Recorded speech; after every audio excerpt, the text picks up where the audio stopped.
جناب محمد رسول اللہ صلی اللہ علیہ وسلم کی زندگی دیکھ لو کہ آپ بحیثیت شوہر کیسے ہیں، آپ بحیثیت بھائی کیسے ہیں، آپ بحیثیت معلم کیسے ہیں، آپ بحیثیت ذمہ دار کیسے ہیں، دیکھ لو آپ بحیثیت تاجر کیسے ہیں، آپ بحیثیت دوست کیسے ہیں، ایک ایک چیز موجود ہے، اٹھا کر کے دیکھ لو اور اس طریقے سے زندگی۔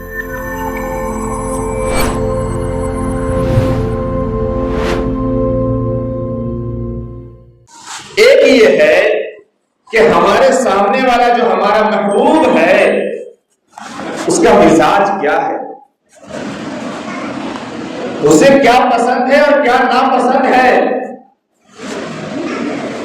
وہ محبت میں کیا چاہتا ہے اور کیا نہیں چاہتا ہے، اس نے ہمیں محبت کے زندگی میں کیا سکھانے کی کوشش کی ہے کہ کیا اسے پسند ہے کیا نہیں پسند ہے۔ ایک سب سے پہلے محبوب کے پسند اور ناپسند، محبوب کے مزاج کو جاننا یہ سب سے اہم اور سب سے ضروری چیز ہے۔ مثال کے طور پہ میں آپ کو بہت موٹی سی مثال دوں، گھر میں اگر آپ سے بچے نے یا بیوی نے کوئی چیز لانے کے لیے کہا ہو، وہ چیز معمولی ہو لیکن اس نے وہ کہا ہے، اور آپ اگر اپنے من سے کوئی اچھی چیز بھی لے کے جائیں گے نا، بیوی اور بچے خوش نہیں ہوں گے، اسے وہی چاہیے جو اس نے کہا تھا، اور اسی وجہ سے ناچاکیاں پیدا ہوتی ہیں۔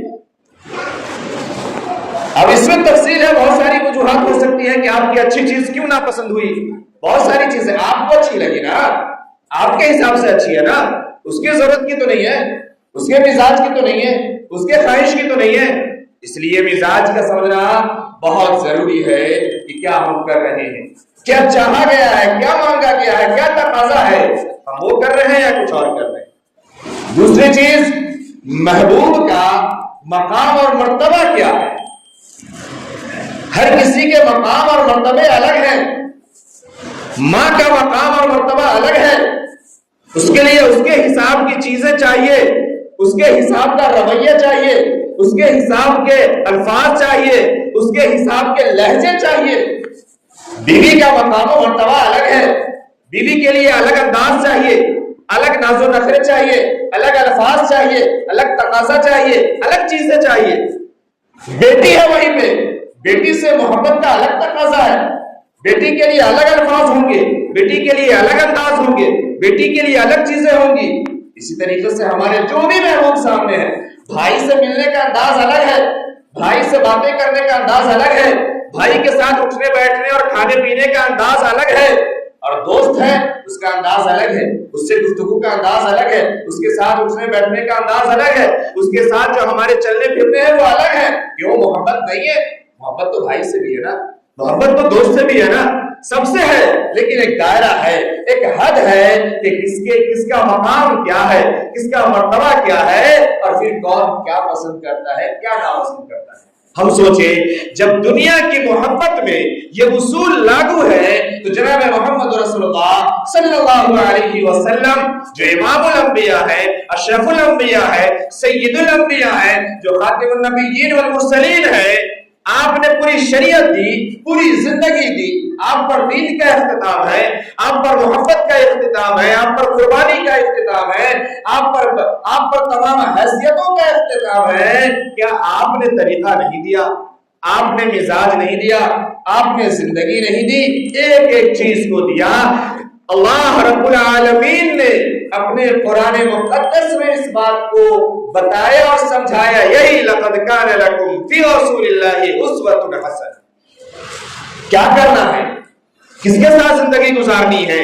جس کے ساتھ زندگی گزارنی ہے جناب محمد رسول اللہ صلی اللہ علیہ وسلم کی زندگی دیکھ لو کہ آپ بحیثیت شوہر کیسے ہیں، آپ بحیثیت بھائی کیسے ہیں، آپ بحیثیت معلم کیسے ہیں، آپ بحیثیت ذمہ دار کیسے ہیں، دیکھ لو آپ بحیثیت تاجر کیسے ہیں، آپ بحیثیت دوست کیسے ہیں، ایک ایک چیز موجود ہے، اٹھا کر کے دیکھ لو اور اس طریقے سے زندگی گزارو، یہ آسان ہے۔ اب ہم سوچیں یہاں پہ ایک جملہ میں صرف اور جوڑ کے، بس یہ اصول میں نے بیان کر دیا، آپ فیصلہ کیجئے گا، ایک جملہ میں صرف یہاں پہ جوڑ کے بات ختم کر رہا ہوں کہ جناب محمد رسول اللہ صلی اللہ علیہ وسلم سے اگر کسی کو محبت نہیں ہے، میں نے پہلے کہا اس کے ایمان کے سلب ہونے کا ڈر ہے، ایمان کے لیے خطرہ ہے، لیکن اسی محبت کے اظہار میں رسول اللہ صلی اللہ علیہ وسلم نے منع کیا ہو اس کام کو کرنا، کیا پھر یہ محبوب کے مزاج کے موافق ہے؟ کیا پھر یہ محبوب کے شوق کے موافق ہے؟ کیا پھر یہ محبوب کے مقام اور مرتبے کے لحاظ سے ہے؟ اگر نہیں ہے تو ہمیں اپنے محبت کے اظہار پہ بھی ایک بار غور کرنا چاہیے۔ یہ سب سے اہم، سب سے ضروری چیز ہے۔ جناب محمد رسول اللہ صلی اللہ علیہ وسلم کی تعلق سے میں نے حدیث پڑھی، کیا ہے؟ لا یؤمن احدکم حتی اکون احب الیہ من ولدہ ووالدہ والناس اجمعین، کہ دنیا میں کوئی بھی شخص حاجی ہو، نمازی ہو، قاضی ہو، فاجی ہو، جیسا بھی ہو، کوئی بھی شخص دنیا میں اس وقت تک مومن کامل نہیں ہو سکتا، اس کا ایمان مکمل نہیں ہو سکتا، پختہ نہیں ہو سکتا، اپنے کو حقیقی امتی کہلوانے کا وہ حقدار نہیں ہو سکتا، نہیں ہو سکتا وہ شخص جب تک وہ اپنی اولاد سے زیادہ، اپنے والد سے زیادہ، اولاد اور والد ہی نہیں والناس اجمعین، دنیا میں جو بھی اس کا بڑا سے بڑا محبوب ہو سکتا ہے ان تمام سے زیادہ اگر جناب محمد رسول اللہ صلی اللہ علیہ وسلم سے محبت نہیں ہے وہ ایمان کامل والا نہیں ہو سکتا، نہیں ہو سکتا۔ یہ ایمان کو پرکھنے کے لیے پوری کسوٹی ہے، یہ پورا میزان ہے، پورا میٹر ہے۔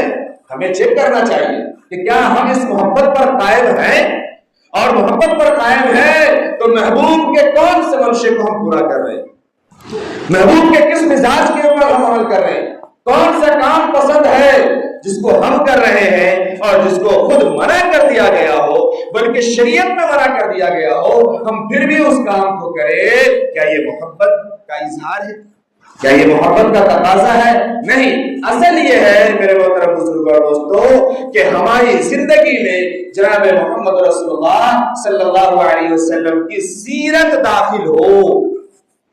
اصل یہ ہے جناب محمد رسول اللہ صلی اللہ علیہ وسلم کا اگر ہم نام لیتے ہیں، اگر ہم محبت کرتے ہیں تو ہمارے زندگی میں جو کام اور جو طریقہ ہو یہ جناب محمد رسول اللہ صلی اللہ علیہ وسلم کا ہو، یہ اصل محبت ہے اور یہ محبت کا اظہار ہے، یہ اظہار ہے۔